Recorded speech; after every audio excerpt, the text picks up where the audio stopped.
Thank you for coming. Thank you for making time to come to our session.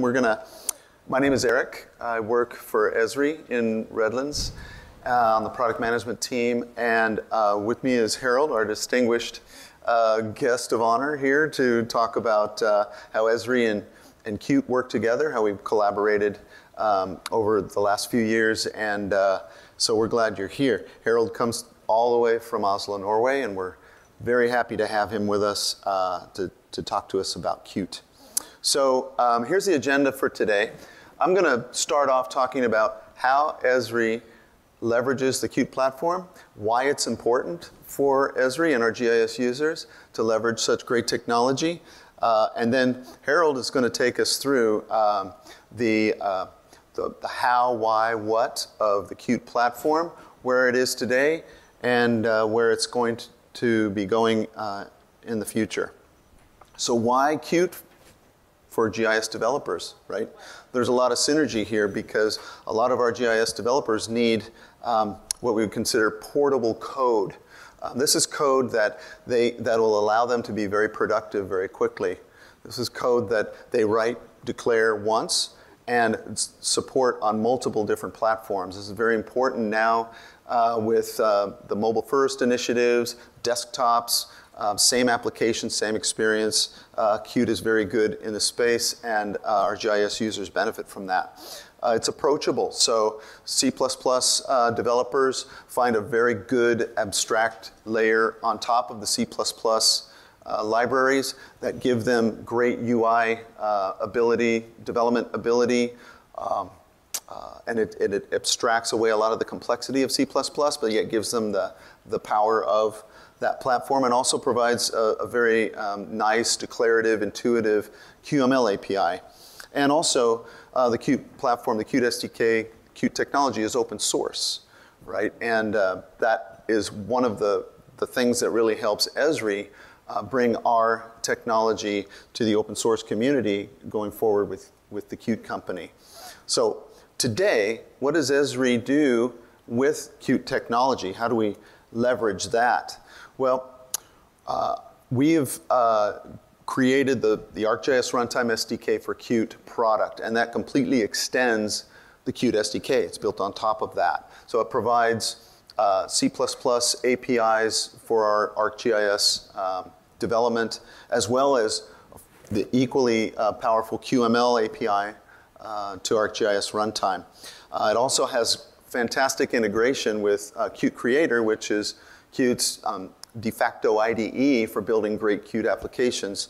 We provide ArcGIS Runtime project templates that allow you to create a project that's just for building C++ applications for ArcGIS Runtime, or a template that will allow you to just build an application all in QML, and a template that will allow you to use a combination of QML on the front and C++ in the back. Qt provides great, model view model for building your application and separating out the business logic from your user interface logic, so that separation is very clean. And the ArcGIS Runtime SDK for Qt takes advantage of that as well. The ArcGIS Runtime SDK for Qt provides a toolkit for high-level components that kind of give you those building blocks for doing high-grain, more coarse-grained development for your applications. And it's based on the asynchronous programming model, so that when your applications built on ArcGIS Runtime are making use of resources that are remote, that your applications stay responsive and useful. And then, of course, the ArcGIS Runtime SDK for Qt takes advantage of the cross-platform nature that Qt provides. Esri is also an open source contributor to the Qt open source project. Esri builds a GeoServices Qt plugin, which extends the QLocation API, so that Qt developers who have very little experience working with Esri technology can take advantage of the great online mapping geolocation services and routing services that are provided by ArcGIS Online or provided by ArcGIS Enterprise. And you can read about that following this link here about the Esri plugin as a mapping and location services provider. And of course, the App Studio for ArcGIS product is completely built on the ArcGIS Runtime SDK for Qt, which is based on the Qt SDK. So this allows us to abstract another level of abstraction for application developers that are building native applications for mobile devices that don't need to write any code at all. And this is very important for our GIS community, our mapping and location app building community that are constrained with their resources in the organization. They don't have lots of developers in-house, but they can quickly and easily build these great applications that the Qt framework helps them provide. And of course, Survey 123 is another very important product for Esri. The Survey 123 is an application built with Qt that allows for data field collection using smart forms in a survey way of collecting information and taking that information in a non-map centric way, but put that information back into the ArcGIS system. So these are just some of the many ways that Esri benefits from Qt technology in many ways for lots of our developers and our non-developers as well. So right now, I'll get out of the way and let Harold take over and explain where Qt is today and where they're going to go in the future for us. So after you. Thank you, Eric. I think this works, hopefully. Okay, we will spend some time. Just a question for the start. How many are familiar with Qt already? Not too many. Good.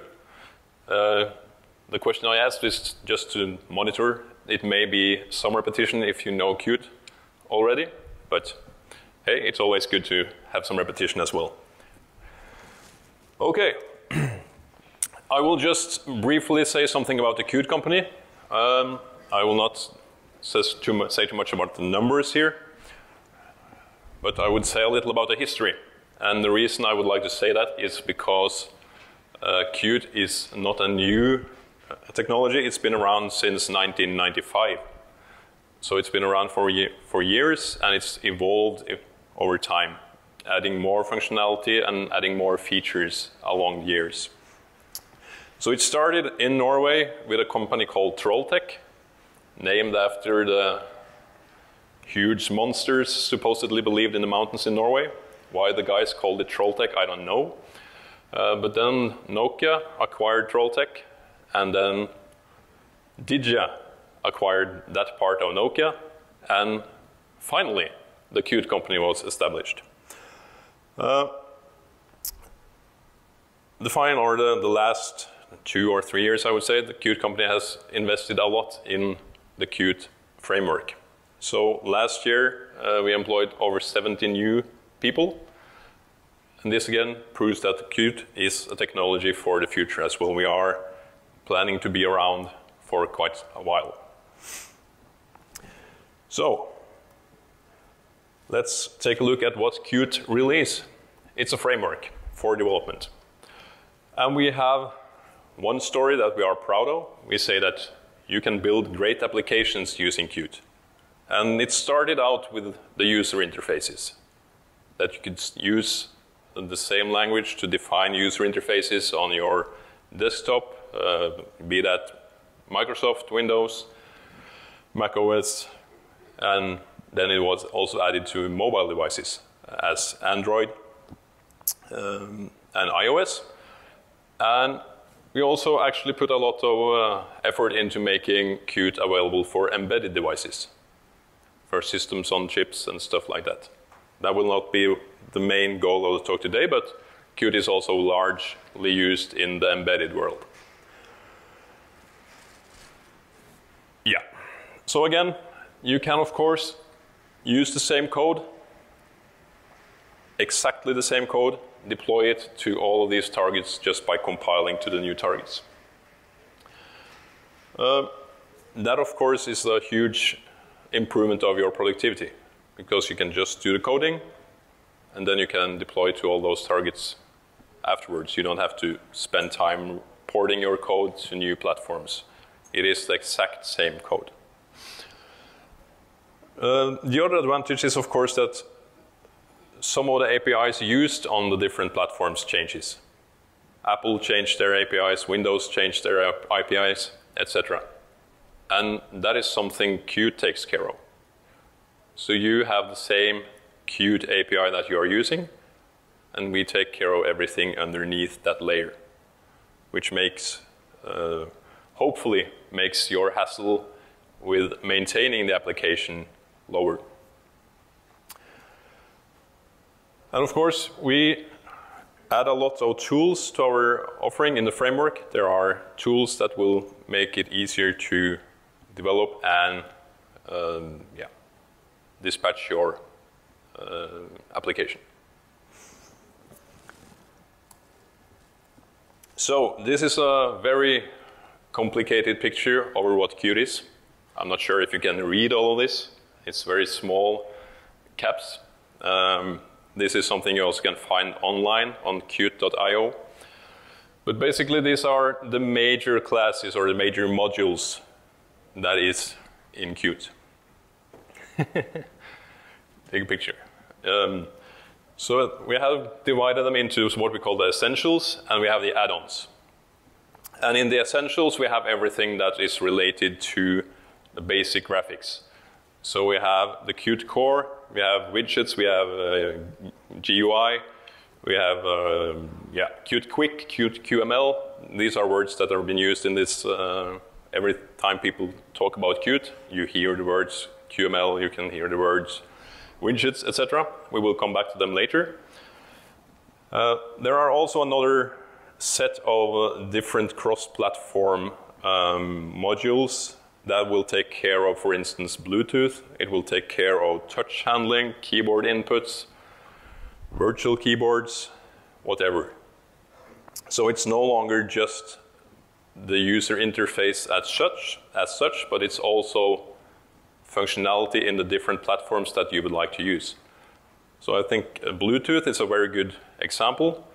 If you use Qt Bluetooth, you have the same Qt Bluetooth on your Android, on your iOS, on your Mac, on your Windows, etc. So it's not just the user interfaces. Worth mentioning is, of course, that these are C++ classes. So that, and some of it will be are available through the QML language as well. But basically, Qt is a C++ framework. On the other hand, you see we have a lot of development tools. As everything Qt, these are also cross-platform. So these tools you can run on Linux, you can run them on your Windows, you can run them on your Mac. We have a lot of them. I will come back to them on the next slide, which are here. Brief or roughly, they can be split into 4 different groups. So we have, of course, the user interface development group, which consists of our quick designer, or the designer, and also we have something called the 3D studio. These are all tools used to design what you actually see, so the graphical user interface or user experience. On the development side, we have a lot of other tools. We have Qt Creator, which is probably our most used and most known tool. Qt Creator is basically an IDE for C++, but it's also been added for QML and also quite other languages can be used. The Qt Creator, just as a fun fact, is actually the number 4 most used IDE for C++ programmers. So it is not only for people using Qt, but a lot of C++ developers are using the Qt Creator as their IDE for C++ development. We're quite proud of that. We also have something called Qt Assistant, Qt Quick Compiler, and all of these are tools used for different tasks in your development flow. The one that is, of course, interesting to mention is also for localization. We have Qt Linguist, making it very easy for you to change the language in your user interface. Very simple, you just change the language and your texts, and what you read will be changed as well. And for for analytics and performance optimization, we also have different profiling and debugging tools, of course, and all of these are integrated into the Qt Creator IDE.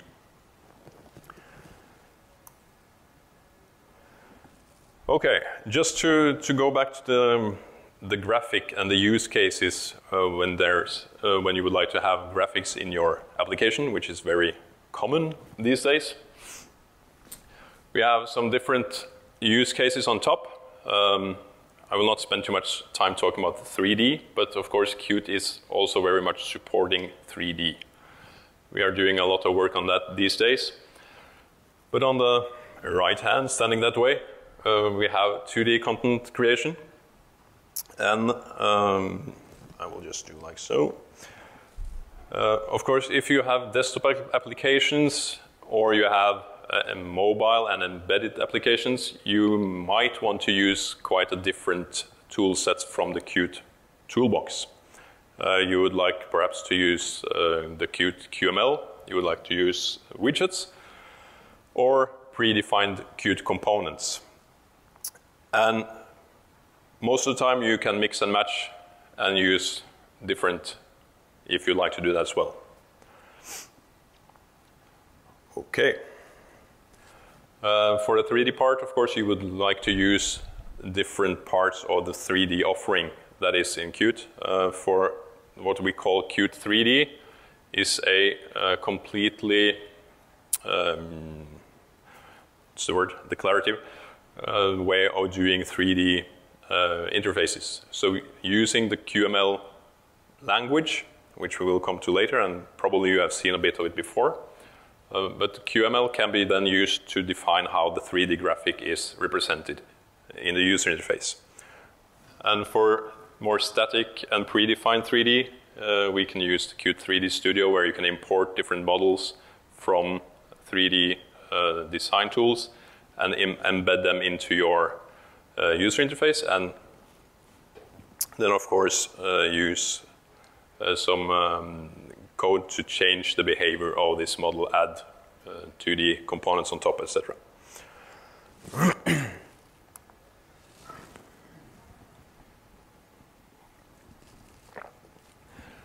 So the place where everything started was Qt widgets. And that was intended basically for desktop experiences. So that's where you will find your native desktop look and feel. You can customize them, but these are components like buttons, table views, calendars, docked widgets, and are what you expect to find in any development, user interface development framework, as for instance MFC from Microsoft in the old days. The next evolvement or evolution or whatever you could call it was the Qt Quick Controls. They are now in two different flavors. We have the Qt Quick Controls 1. We don't recommend using Qt Quick Control 1 too much anymore. We will try to bridge the gap between what we call Qt Quick Control 2 and Qt Quick Controls 1. And so we can phase out the Qt Quick Controls 1. But that will take some time. We have a lot of users using Qt Quick Controls 1, and we will still support that for many years. But the Qt Quick Controls 2 is where we put our efforts when we're making new controls and making new developments. So these are controls that you can instantiate. Say that I would like a slide bar, and you will get the slide bar. You can say I would like a button. You can give them some text and some handlers on what happens when you press them, etc. And these are mainly made for mobile devices, but you can also use them on desktop and also on embedded ones.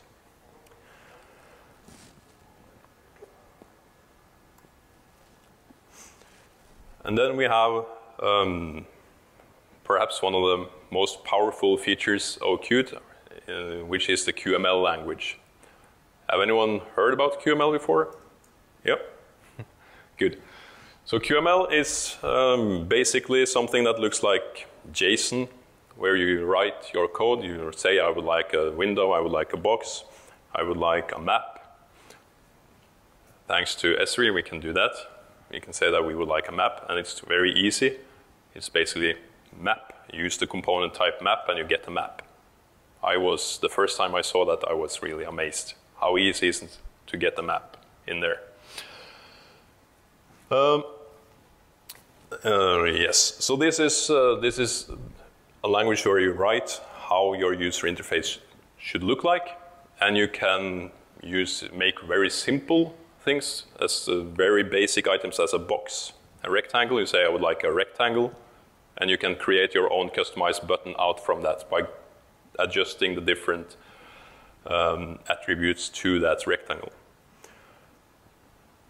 Or you can make more compact and compounded components yourself.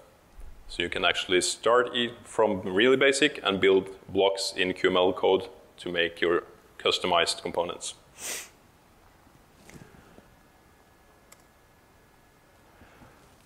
And of course, then we are back at the beginning or back at the end, depends how you see it, and this is how you can use Qt to build applications. So I would say that Qt, it may be a little fat here, or a little too large compared to what it really are, compared to where the lines of source code exists. But Qt will be your base layer on top of all the different platforms you would like to deploy to. And on top of that, you can build applications directly by using Qt. You can just use Qt, build your application, and deploy that to the different targets. Or you can do, as also Esri has done, is to use Qt to make your own SDKs. Build more of your functionality into what Qt already offers, and offer that to developers, again, to make applications. So these are basically the two use cases we see for Qt on a very, very top level.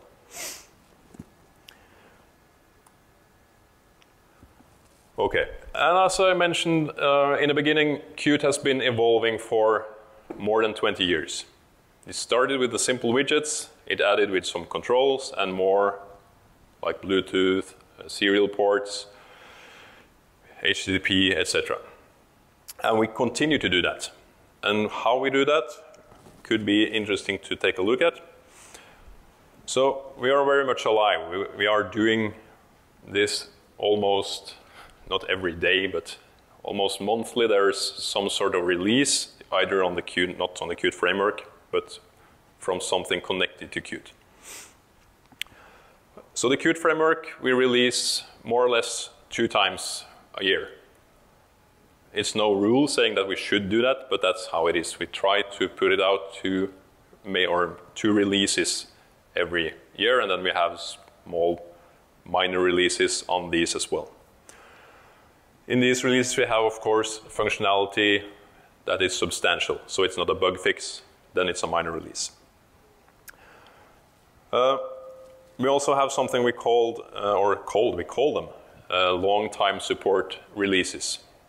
And what the important part with those releases are that you would probably like to use the long-term support releases for applications you would like to build, put out there, and don't do any changes to for quite some time.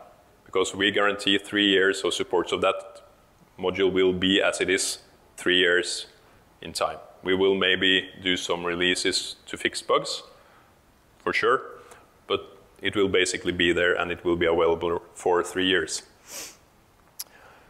And tools and add-ons, we have certain add-ons to our products, saying that we have add-ons for different verticals, as we call them, which are, for instance, automotive industries. We have different add-on packages on top of that. more information on that can be found on Qt.io as well. But these will not follow the Qt frameworks release cycles. They will come more continuously, as some of our tools as well. We'll look a little more on that later. But this is basically how it looks, taking a view from 2016 and ahead to 2021. This is basically how our releases will look, or did look like. The Qt 5.2 up to Qt 5.5 is just shaded out because they are starting somewhere here, way back. But in 2016 we had the first, that's when we really started to have these long-term support releases at a regular basis. So we had the Qt 5.6, and then in 2017 we had the 5.9, which will be supported into the 2020s. And later this year we will have Qt 5.12, which will be the next long-term support release coming in November. And between there we will have, or we had 5.10 at the end of last year, and we will have the Qt 5.11, which will be out in the end of May this year. So what do we do in these different releases? I just had some examples here, but this is typically how we improve the working. The name here can be a bit strange for people working in programming languages with pointer handlers. This has nothing to do with memory pointers or anything in C or C++. These are the good old pointy finger handlers. So we still have some internal debate whether this is a good name or not, but the functionality remains the same. And that is prior to the 5.10 release, one user interface item, a button, a map, or whatever, they grabbed everything that was happening on that user interface.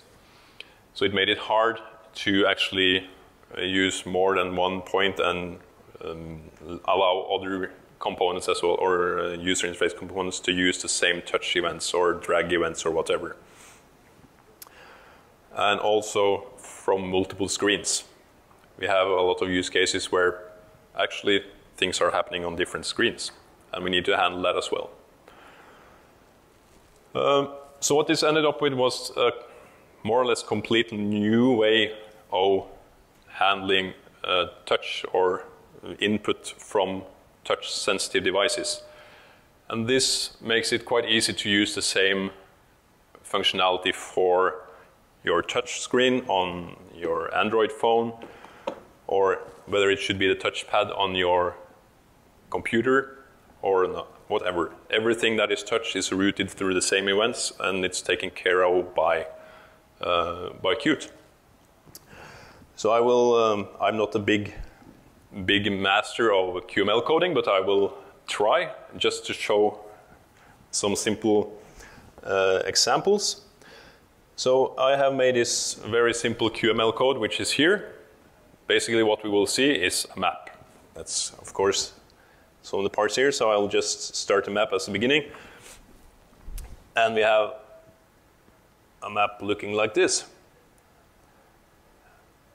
And a very observant person can also see that I added a very nice green dot in the corner.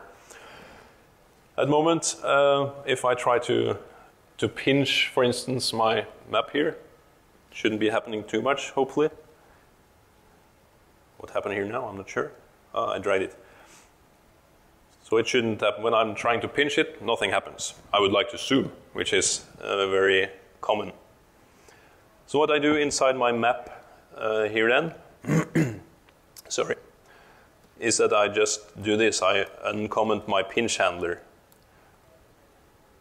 Nothing more. I just say that in this map, I would like to have a pinch handler. Pinch, as in pinching. Let's see what happens. Then I'm very easy, or very simple, I can start to zoom.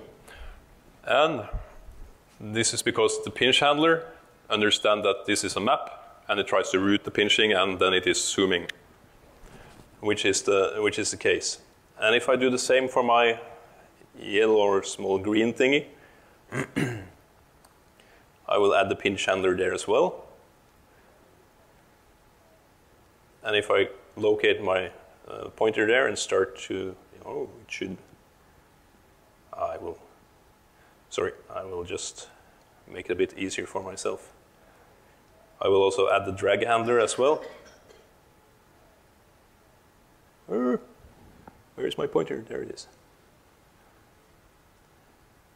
Okay, I will drag this one out here. As you can see, that's all that thing. Before I had the drag handler, I couldn't drag it around. Add the drag handler, and you can drag it around. And the same here, I can pinch the circle, and then it's zoomed, it's actually increased in size. And if I do it outside, then the map gets this one. So it's quite easy with these handlers. It's very easy to define how your user interface should react to different touches. You can make it a lot more complicated than I have done here. You can add how many touch points should there be. Should it be 1? Should it be 2? Should it be at least 3? Should it be at least 4? This is designed to work with multiple touch points. So you can easily make all of these features that users are used to having these days. Okay. Another example is something I already talked a little about, is how we have done changes to the Qt Quick Controls, and this is the first step of making Qt Quick Controls 2 into what we will only offer in the future. So this is making the Qt Quick Controls more useful for desktop applications. Trying to bridge that gap. So we have, basically it's related to menus. So you can easily make menus, menu bars, and have the fold-down menus with input action and cascading submenus as well. These are things you now can do very easily through QML as well, make these user interfaces. We also do improvements to Qt widgets. We have had a lot of feedback from our users saying that, are you thinking about making Qt widgets extinct? No, Qt widgets are very much alive. We are spending time also improving and adding new functionality to the Qt widgets, as we see a use case for them not only on desktop. So one of the things that now can be used, you can actually use, you can use a mix of interface which are mixed of Qt Quick, that being the controls, and widgets on Android phones, for instance. So we try to make these flow more seamlessly between the different platforms. Some other improvements and features that was released in Qt 5.10. It's the Bluetooth and Bluetooth Low Energy for the Windows Universal Platform. We have something we call the image-based style for Qt Quick Controls. That's basically where you're able to style your different controls using graphical assets. So you can draw how your button should look, import that into to Qt, and your button will look as you designed it in, for instance, Photoshop. We do have something called Web Engine. I will not talk too much about that, but Web Engine is basically the possibility of running HTML code, or it's a web browser internally in the Qt framework. You can just say you'd like to have a web browser window, and you have a complete web browser. And this is based on the Chromium browser. So that is available as well. We have implemented and made change to something we call the Qt Virtual Keyboard, which is exactly as the name suggests. It is a virtual keyboard you can get on your devices and use that. It features different, gesture recognition. You can write with your finger and it will recognize what you're trying to write. Also in different, Asian, I would say Asian languages, but it's not when you're using signs or characters instead of letters. We also have something called Qt Network Authorization. That is basically a wrapper on OAuth 1 and OAuth 2. So you can do authentication of users. And we also have Qt Speech, which is a text-to-speech technology preview. So you can use this to let your device talk, for instance, the text on buttons, etc. And everything we have done in 5.10 can also be seen on this link. It should be here. So everything is out in our wiki pages. And when you start scrolling through it, we have done quite a lot actually. So this is the best place to stay updated on what we are doing and what will come. So, what are we working on these days? What will come in the future? This is not a complete roadmap for Qt, but these are the highlights. And I will just start at the bottom. So we will, of course, have the Qt 5.11 coming in at the end of May. And then we have Qt 5.12 in November. These are available as early technology previews a bit earlier than our release date. So very often you can start using the beta versions at an earlier point. That's why it's spanning some time. We also have several releases on Qt Creator as well, the IDE. We are doing improvements there. We'll talk a little more about that. We also have this tool we call Qt 3D Studio. We will have many releases there, and Qt 3D Studio is one of the big areas where the Qt company are spending resources these days. Because we see more and more demand for 3D, and we would like, of course, to be one of the leading cross-platform 3D frameworks as well. Qt Design Studio is something we're also working very hard on. And that is basically to allow designers to design complete user interfaces without doing any coding. I will come back to that on a separate slide. And we also have Qt for Python. There's been some mentioning about different Python use cases this week. And that is something we also see. Python is coming very strongly all around, I would say. So what is our Qt for Python offering? Basically is that we see that Qt is powerful. A lot of people are using Qt. Using Python. It is something that is easy to start with. You can use it out of the box. It's cross-platform and it's quite free. Where Python may not be that powerful is the ability to make windows and user interfaces. And that is why we have started again this Qt for Python effort. For those who have heard about PySide, that was bindings from Qt from Python to Qt 4. What we are doing now is we actually take, we are porting all that functionality to Qt 5 versions.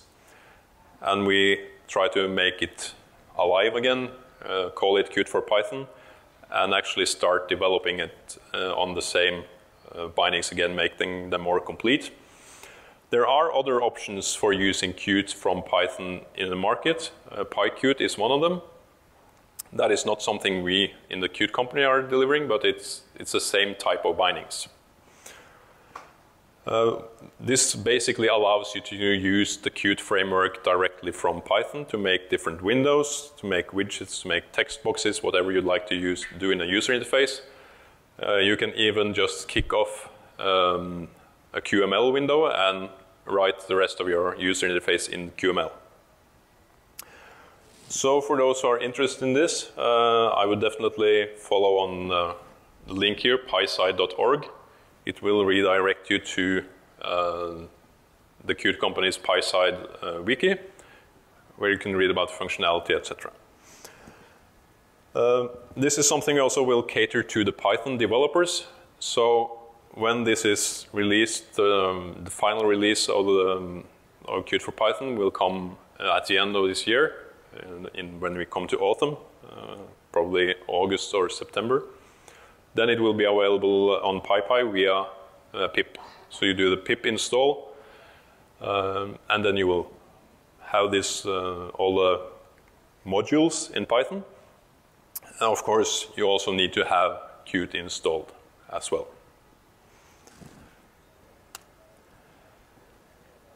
So then again, back to Qt Design Studio. This is something we spend a lot of time on, and it's to make the designer's user experience simpler. So basically, to make a long story short, is that you can draw your user interfaces in, for instance, Photoshop. Then you can import them into the Qt Design Studio, and you can actually then download the entire user interface directly to your mobile device, try it on your desktop or your embedded device directly without any coding at all in between.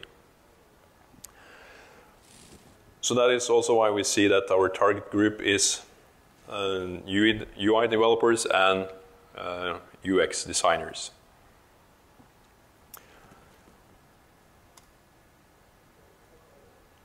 Yeah, and more about Qt Design Studio. One of the features that we have done a lot of improvements on is the ability to do animations. So there are new QML shapes that have the animation possibilities built in. So you can animate and move them around directly with just telling it how to behave on or through this Qt Design Studio.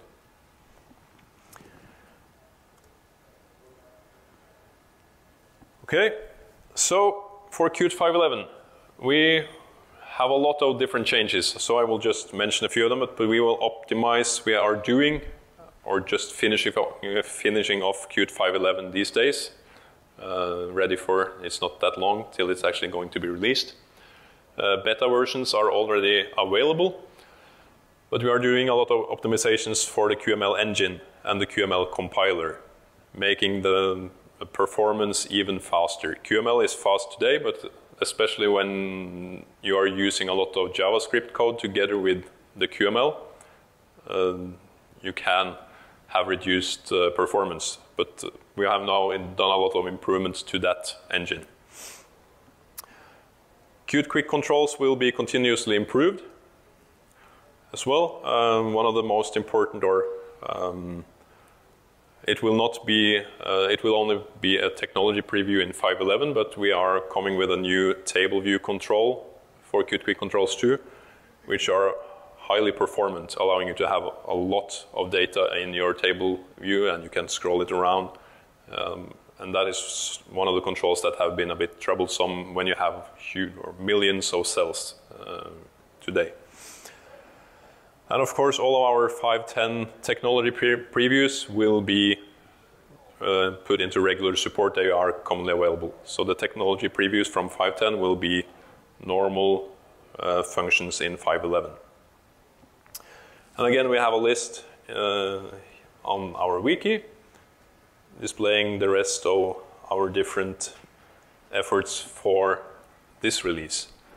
So again, it's very easy to see what we are actually working on.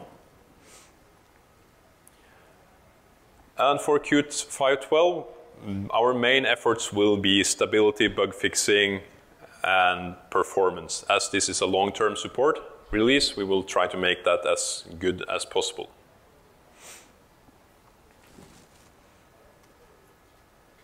And I think that was it. So hopefully it was something, and if there are questions, feel free to ask. Yeah. Which version of Python you? Good question. We will support Python 2 and Python 3. Question? Yep. My question is about the license for Qt. I mean, besides the ArcGIS license, do you need another one to start coding? So just a few words on licensing for Qt. We have always been a dual license model. So we have the open source version and we have the commercial version. We of course would like everyone to use the commercial version, as we need to survive as a company as well.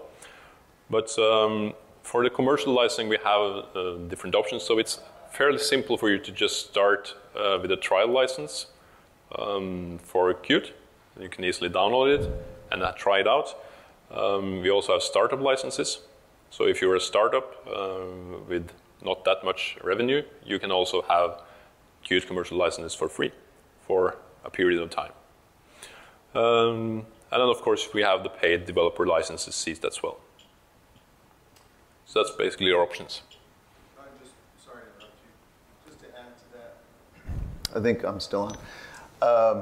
If you're going to license ArcGIS Runtime SDK to deploy an application built with Qt, and you're going to need a commercial license, Esri is a reseller of the Qt commercial license. So at a discount, as one of our customers using Runtime, you would contact our customer service to get Qt licensing. You could potentially do that. Is that right? I have a question for continuation, same topic. So, using the app builder, I can build an app, and if we have named users like level 1, level 2, that app should be running fine. So, is the licensing going to be coming through the Esri and named users, or do we need to authorize and license the Qt package separately? It's separate, but it's also a data engine model. So we need both licenses from Qt and from Esri.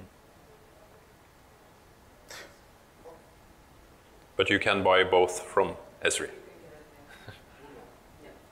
One-stop shopping. I just need to have a shopping list of what we need to buy. Yep. Other questions? No? Then I thank you for coming this late and before the party, and thank you. Enjoy the party, yeah.